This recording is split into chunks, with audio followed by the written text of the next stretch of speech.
ഒരുപാട് കാലത്ത് ആഗ്രഹമാണ് വന്ദേ ഭാരതിലൊരു യാത്ര എന്നുള്ളത്. ഇതിറങ്ങിയ കാലം മുതൽ എപ്പോഴെങ്കിലും ഒരു തവണയെങ്കിലും ഇതിലൊന്ന് യാത്ര ചെയ്യണമെന്ന് ഒത്തിരി ആഗ്രഹിച്ചിട്ടുണ്ട്. പലപ്പോഴും വിചാരിച്ചിട്ടുണ്ട് ഒന്നുമില്ലെങ്കിൽ കണ്ണൂരിൽ നിന്ന് കോഴിക്കോട് വരെയെങ്കിലും ഒന്ന് യാത്ര ചെയ്താലോ എന്ന്.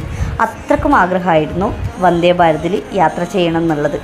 അങ്ങനെ ഇത്തവണ ഞങ്ങൾ തിരുവനന്തപുരത്ത് പോയപ്പോൾ തിരിച്ച് ഞങ്ങൾ കോഴിക്കോടേക്ക് വരുന്നത് വന്ദേ ഭാരതിലാക്കാന്ന് വെച്ച് ചെറിയൊരു യാത്ര ആഗ്രഹിച്ച് ഞങ്ങൾക്ക് വലിയൊരു യാത്ര തന്നെ കിട്ടിയിട്ടുണ്ട്.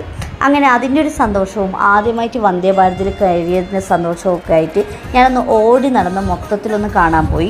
അങ്ങനെ കാണാൻ പോയി തിരിച്ച് വന്ന് ഇരുന്ന് കാല് വെച്ചപ്പോഴാണ് മനസ്സിലായത് എനിക്കിത് എത്തുന്നില്ല എന്ന്. അപ്പോൾ ഇത് അതിനനുസരിച്ചിട്ട് അഡ്ജസ്റ്റ് ചെയ്യാമെന്ന് മനസ്സിലായപ്പോൾ പിന്നെ ഓക്കെ ആയി. അങ്ങനെ ഞങ്ങളിതാ വന്ദേ ഭാരതിലെ യാത്ര ഇവിടെ തുടങ്ങുകയാണ്. ഇനി അടുത്ത എക്സൈറ്റ്മെൻറ്റും കാത്തിരിപ്പും എന്തിനാന്ന് വെച്ചാൽ കിട്ടുന്ന ഫുഡിന് വേണ്ടിയിട്ടുള്ള കാത്തിരിപ്പാന്ന്. എന്തൊക്കെയാണ് ഫുഡ് കിട്ടുക എന്നൊക്കെ ഞങ്ങളിങ്ങനെ നോക്കി നിൽക്കുകയെന്ന്. പ്രത്യേകിച്ച് സാത്തി എന്തെങ്കിലും